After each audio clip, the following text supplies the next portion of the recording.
Irene, and we'll be taking you through managing teams and groups. For what we expect in today's lecture, we shall I shall define or we shall define the concepts and its importance of team management in working environment. We shall also look at identify the characteristics and the roles of effective team leaders and the members. We shall also, number three, we shall apply various tools and techniques for building as well as developing and motivating teams. We shall also analyze and also resolve common team challenges and conflicts. Well, what do we mean by a team? A team, it comprises or refers to individuals with complementary skills to complete a certain given task, a job, or a project. So when people come up to team as a team, we are expecting that this group of individuals, they must have skills. These skills, it will help them to successfully complete a given task or a job or a project. Furthermore, what do we expect in terms of characteristics of a team? The characteristics of the team include interdependence, authority delegation, shared responsibilities, and common goals. Okay? So, we also look at that a team, it could also be a group of doctors, nurses, administrators working together to improve on patient care. Furthermore, the characteristics and details, what do we mean by interdependence? Interdependence here we are saying that team members have to rely on one another in terms of their expertise and in terms of giving each other support on what they know. So they have to support one another if at all they form as a team, and if they are given a specific kind of activity or a task, they have to support one another. Number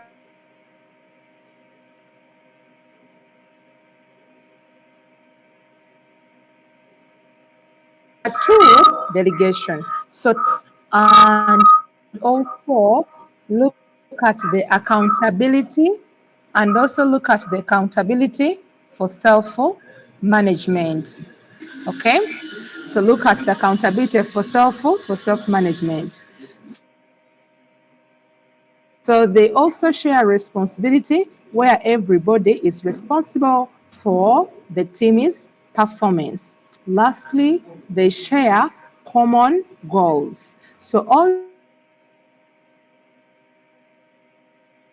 team members share the objective of a company or an organization or objective of the healthcare facilities. Furthermore, what do we expect in terms of defining a group? A group refers to a collection of two people or more individuals who are interested to interact with each other and have the same common goals or interests. Okay, what could be the characteristics of a team?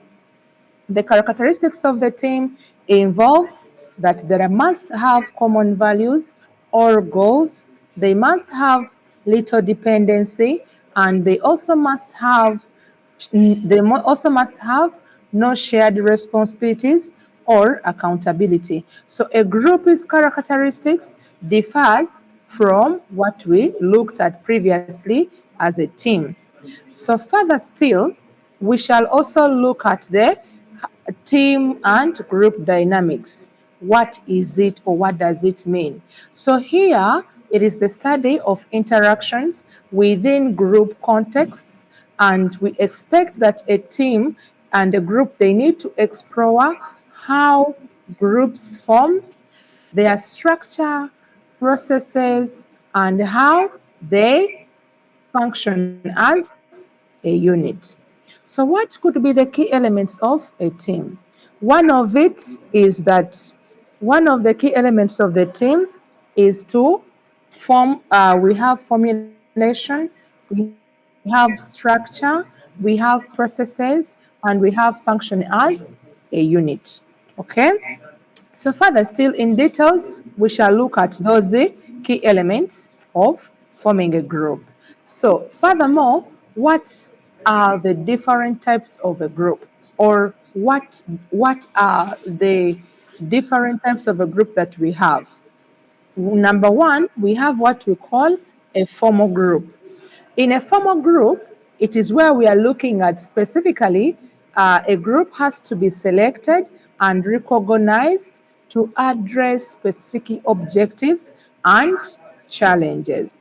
So we expect that all these formal groups, they must be selected and they should be recognized to address specific objectives and challenges. Furthermore, what are what furthermore we also have what we call informal groups. Informal groups, they are unsanctioned, okay, or they are private. These are legal groups whereby but they have essential or they are for essential organization productivity and work satisfaction, and also often arise from formal and group dynamics based on their shared interests or friendship. So they come together because they may all have they may share the same interests. Furthermore, we also have what we call the functional teams. Functional teams consists of individuals from the same department working on the same common working on a common goals. So if it is a team of doctor in the same department, they have to work together because they have or they are working on or they are having the same common goal. Furthermore, what we also have what we call a cross-functional teams. Cross-functional teams comprises of members from different departments or specialization or specialties collaborating on specific healthcare issues. So they come or they work together or they come from different departments, like in a healthcare facility, and working together because there is a certain problem or issue that they are intending to solve. Okay. Furthermore, we also have what we call self-managing teams. Self-managing teams here gradually they take on responsibilities for self-direction in healthcare tasks. So they self-manage or they direct themselves in a given task in a healthcare setup. Furthermore, we shall also look at the closed groups versus the open groups. What do we mean by these two concepts? A closed group involves of limitations, or there has to be limitations limiting people who want to come and join in the group. In a cross group also, we are saying that this is a group which also has got barriers, okay, to joining of the group, and also looks at also maintaining how a group is maintained or exiting membership. Okay. However, on the other hand, we have the open groups.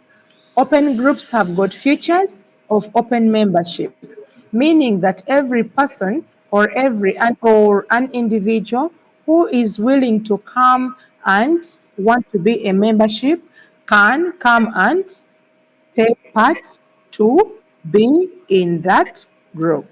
And more to that, there are no exit barriers, okay, which attracts individuals basing on the shared interests. Okay.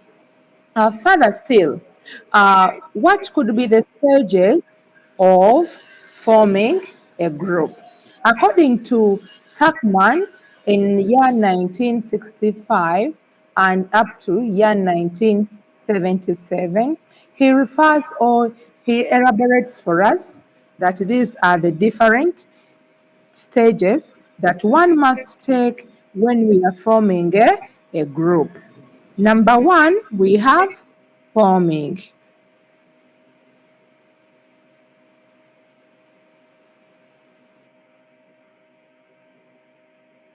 Okay.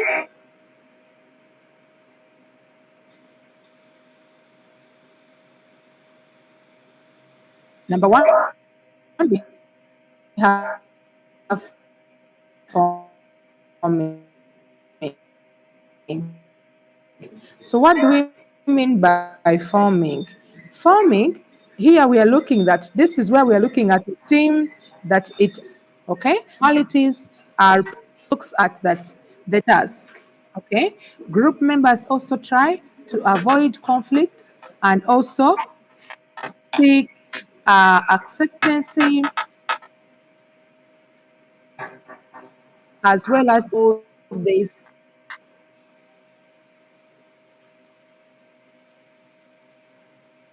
Sorry, they also lack urgency as okay. So to continue with that, uh, we shall look at another second stage, which is called forming.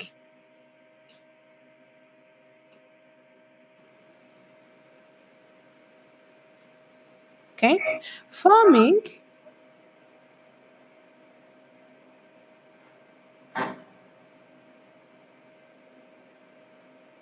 under forming, it is the second stage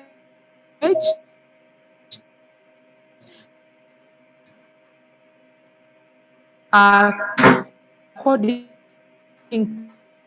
to Tuckman, where he says that this is where members they start to communicate their feelings, but still view themselves part of the team.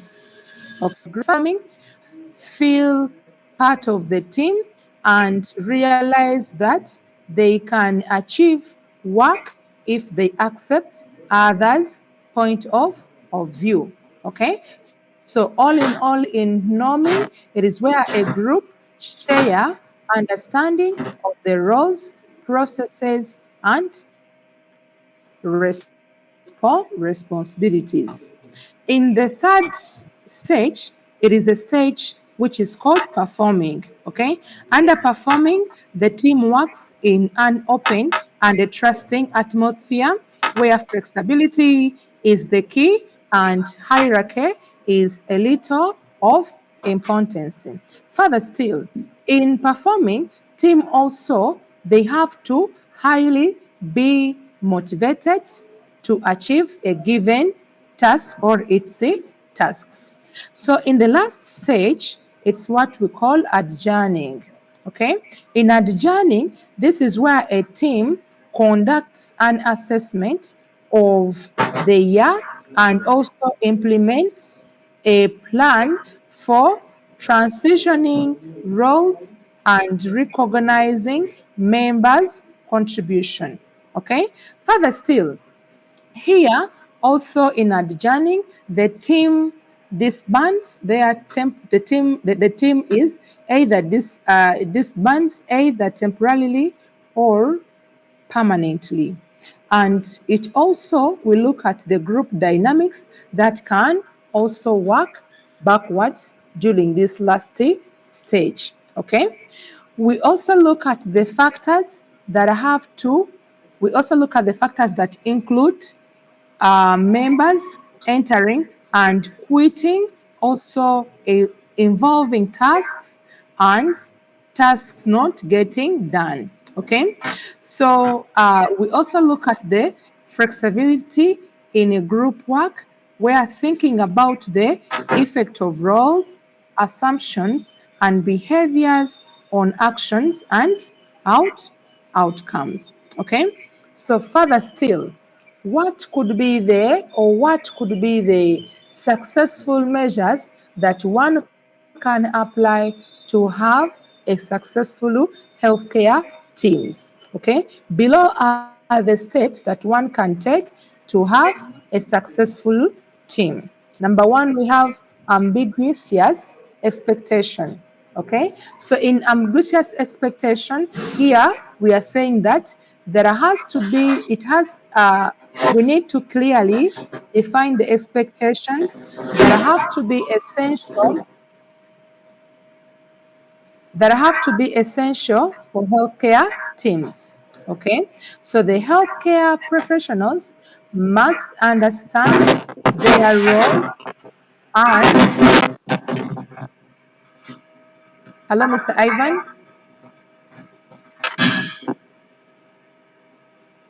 may you kindly mute your microphone because I'm getting the feedback. I'm getting the echo in the feedback in my headphones. It's okay. Muted. I forgot. Thank you so much. So I was saying that here there has to be clear expectations that are essential for healthcare teams. So health worker professionals have to or they must understand their roles and responsibility in patient care. Okay, and furthermore, that organizational support is also very crucial to ensure that the healthy care teams are successful. So if there is any support that is needed by the organization, they have to do so such that the team can be successfully when it is doing its when we are forming of a team. Further still, we also another point of on how we should have a successful team in healthcare is the context and commitment. In understanding healthcare, one has to understand the context of the healthcare and the organizational goals, which is very important for an effective healthcare teams. So we expect team members should be committed to their missions, okay, such as providing high quality patient care, which is very important that we expect health workers to know how they are supposed to do so by that. Okay. Another issue is acceptance and charter. Here, healthcare organizations must have the right members within the necessary or who have necessary knowledge and skills such that ownership of healthcare tasks and missions is vital for a team success. So we expect that for us to provide high quality service to patients, health cadres must have or must be competent, they must be knowledgeable, they must have skills which will allow them to deliver high quality services to patients. Furthermore, we also have what we call communication and innovation. Okay, communication and innovation creativity. This is where we expect that if you want to have a successful team, you have to be open and honest in terms of communication. Okay, which will help you to ensure safe and effective patient care. Okay, so in innovation and creativity thinking, it is very vital because it helps so much in problem solving and continuous improvement of healthcare facilities. So we expect that health workers, or when you're making a team, you're looking at health workers who have to be creative and who have to be innovative, such that at the end of the day, they might help us in continuously improving healthy care. Furthermore, we have control and collaboration. So, healthcare teams need to have the autonomy to make decisions related to patient care. Okay, they need to have a balanced organizational control where we need to look at effective collaborations among healthcare professionals, which is very essential for us to have quality patient care. So, all health workers who are working in several departments, and because we say that if we want to have a successful quality patient care, they have or we need them to collaborate with one another. Okay, so further still, we also have what we call consequences and coordination. This is where we need to look at realizing and rewarding healthcare teams for their achievements, which is very essential. So reward them basing on the achievement because we believe every individual feel much more appreciated and feels much more motivated when you appreciate or reward them for the achievements they have accomplished in a working environment. Further still, effective coordination is also very important because it also helps in a way that we look at the cross-functional healthcare teams that has to enhance services. So we expect that the services that are given to patients, we need to receive the desired patient outcome. Furthermore, we also have what we call controlled culture evolution.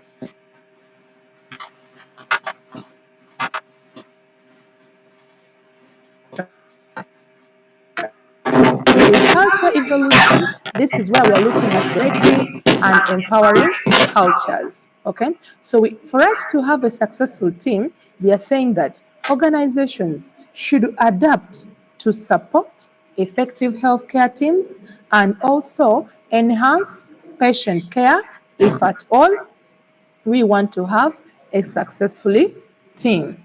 Okay, so uh, from that we shall also look at another subtopic, that is action for teamwork. Okay, what do we expect in terms of what action do we have to take to have a teamwork? Number one, we are saying that we have executive leaders' expectations. Okay, so with the executive leaders' expectation, what do leaders expect from us? Leaders expect that, or we expect from them that teamwork starts from the top, where executive leaders must set clear expectations from the teamwork and also emphasizes so much on collaborations among the team members. Secondly, and the executive role models here, the executives should lead by example or should be exemplary by demonstrating teamwork through the organizational interactions. Number three, we also have value of teamwork. In the value of teamwork, organizations must discuss and recognize the value of teamwork. Okay, because teamwork should be celebrated and it is also should be rewarded in case a team has accomplished or achieved a certain goal. Okay, furthermore, we should also recognize and rewards. Recognition and rewards, it is even more of where if individuals are contributors of Excel, okay, those who collaborate and also contribute to a success to a team should also be valued and rewarded. If we are looking at a setup of a health facility, much as even cleaners are not the one who are treating the patient, but in case of such kind of an achievement, okay, we are also saying that they should also be recognized and rewarded or valued. Okay, so this valuing or rewards, we can have reward or they can be rewarded via compensations, via bonuses, via via rewards that should consider both individual and collaborative achievements. Okay. Uh, further still, we also have what we call stories and folklore, stories and then folklore. So in stories and folklore, this is where we expect that stories should be shared in the organizations, okay, such that if we share stories and even when we look at the folklore, we are expecting that it is the way of passing a story, or traditionally stories were passed through mouth and we let it to be passed into the next generation, such that we can emphasize on collaboration, how it is important or its importance. Okay.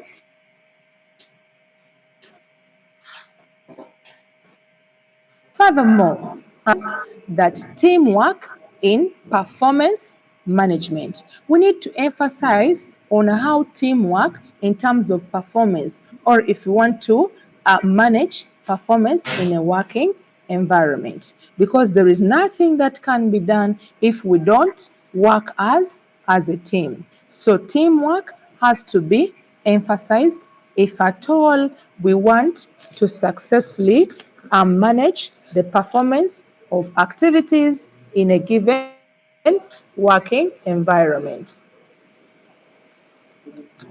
Number 7, we also have what we call regular departmental meetings that should be used to discuss on ongoing projects, track the progress of the sorry, track the progress of the organization or of the project. Also, this in the meeting, it should also discuss or foster teamwork. So, if we organize team or departmental meetings, it should be a platform for sharing updates and ideas. Okay, where all members will come on board to bring their ideologies and also give us updates on a project, how it is progressing. Number 8 is fun and shared events. Okay, so if here we are saying that we're looking at integrate enjoyable and shared events into the organization's agenda, such that it will help us to create a sense of equanimity and also teamwork, camaraderie. So if we expect to share such kind of a fund, so members may have all that camaraderies, and then they may work as a team. Okay, so those events which are enjoyable, it should be very important for us to share such kind of events. Further still, we should during these meetings, okay, incorporate icebreakers and then team exercises to promote interaction and even to look at collaborations among team members. Okay, so we expect at the end of the day that and during meetings there has to be where team members, they need to come on board, and make sure that they work as a team during exercising to promote the interaction that has to be seen in terms of meetings. Okay, so the and lastly, on number 10 is the publicly recognize and appreciate team accomplishments to motivate and also to acknowledge their collaborations efforts. So, if a team has successfully accomplished a given task, they need to be motivated and they need to be acknowledged publicly for the effort that they have accomplished. Okay. Further still, we shall look at another subtopic, which is called the social the social facilitation. Okay, social facilitation This is where we are expecting that. This is where we are expecting that at the end of the day, um, it is a concept that which was derived in psychology that describes the often observed phenomenon that people work harder and perform better on a task in the presence of others.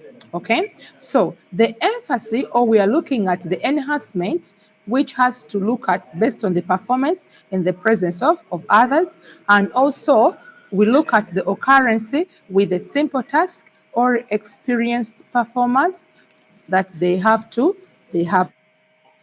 do. Okay, so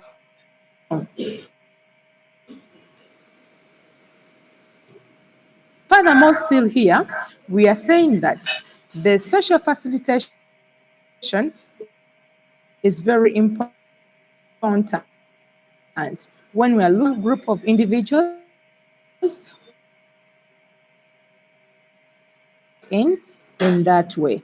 Furthermore, we also have what we call social social impact, whereby social impact it is we are looking at a social system that influence behaviors based on the interactional or based on in a relational ties, that is trust, that has to be spontaneous, that has to be temporal, spartemprario, closeness or belongingness or closeness when we are looking at individuals who are working as a team. Okay, so what do we mean by here? So in spatio-temporario, we are looking at the time and we're looking at the space that is very important for an individual that we need to change on such kind of behaviors of individuals. And much more to that, we are also looking at a group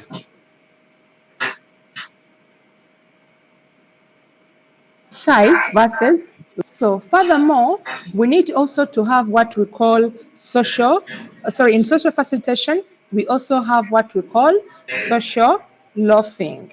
In social loafing, what do we mean by this? Okay,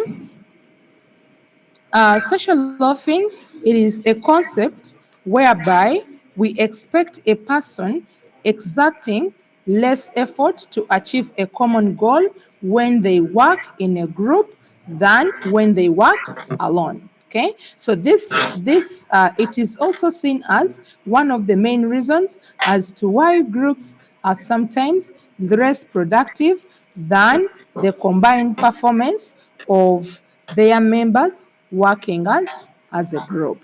Okay, so members exert less effort than other peers.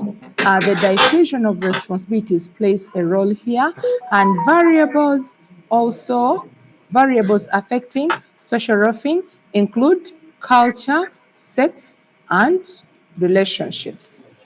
Furthermore, we also have conformity.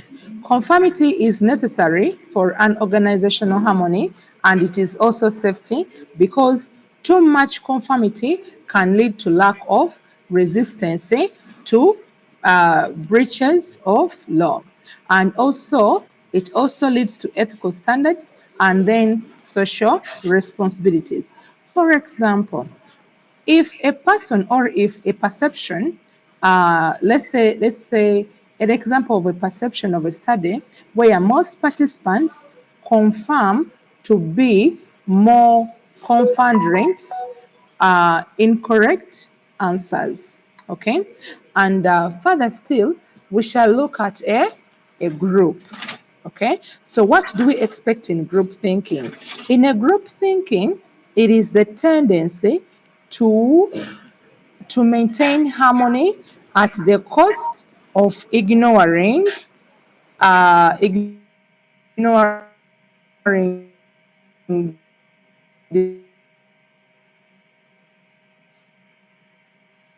where we're expecting that in group thinking, we are looking at the practice of thinking or making decisions as a group in a way that discourages creativity or individual responsibility.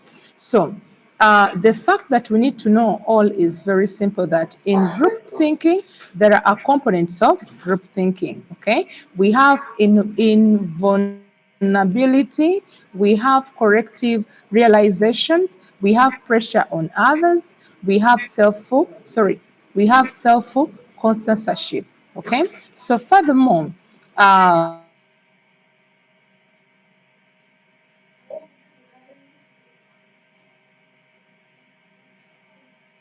conflicts. Okay, so to start with the way how we can manage, it is better for one to understand what do we mean by a conflict.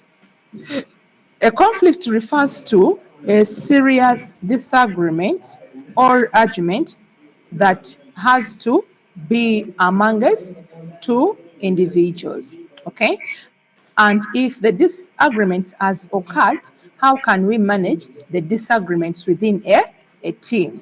So, one of it is that we have competitions. In competitions, people may compete because they want the same thing, okay? Or because they can access to those things that is limited. That is why they have to, that is why you're seeing them competing. Okay. Number two is divergence. Divergence, we're looking at parties that may have different things, either in terms of instrumental or in terms of ideologies. Okay. So if they also have that, then it is one of the way how we can manage those groups of people or teams who may have a conflict. Furthermore, we also have conflicts can also be dysfunctional or functional depending on how it affects an organization's or group's goals or the performance. So we need to understand that one of the ways how we can manage that is we need to know how they are functional or how they are not functional. Further still, in the way how to manage conflict, we need also to understand that there have to be problem related conflicts. In problem related conflicts, we are saying that it arises from the disagreements over tasks, methods, resources, or goals. Okay, it can be constructive if it leads to a better solution or if it leads to better outcomes. Okay. Furthermore, we also have what we call personal related conflicts that stems from personal differences such as values, personalities, emotions, or styles. So this can be destructive if it lowers morals, trust among themselves, or uh, corporations. Okay, so further still, we also have what we call attitudes. Attitudes to a conflict, we need to reflect on how people they view and what kind of approach can we use to solve a situation. Okay, either they can be influenced by the culture or by education or by experience of some individuals or by the personality of some people. Okay. Further still, we need to look at the urinarists perspectives, which we need to look at that. This perspective of assumes that we need to look at the assumption that interests and the purpose among all organizations or group of members, and it also sees the conflict as a negative and a disruptive and tries to minimize or resolve it through communication, negotiation, and compromise. So, more to that, in these urinarists, it is also a perception on employment that emphasizes that the shared interest among all members of an organization that it should assumes that there has to be compatibility goals, a common purpose, and a single interest, which means that if managed effectively, the organization will function in a harmony way. Further still, we have a pluralist perspective. In a pluralist perspective, it recognizes that the different organizations or organizational or group stakeholders have diverse and sometimes conflicting interests and needs, and it also sees conflicts as inevitable and looks at the potential beneficial and tries to manage it through dialogue, participation, or power sharing. Okay? Further still, we also need to look at the team conflict response. How does a team who is which are conflicting, what should they do?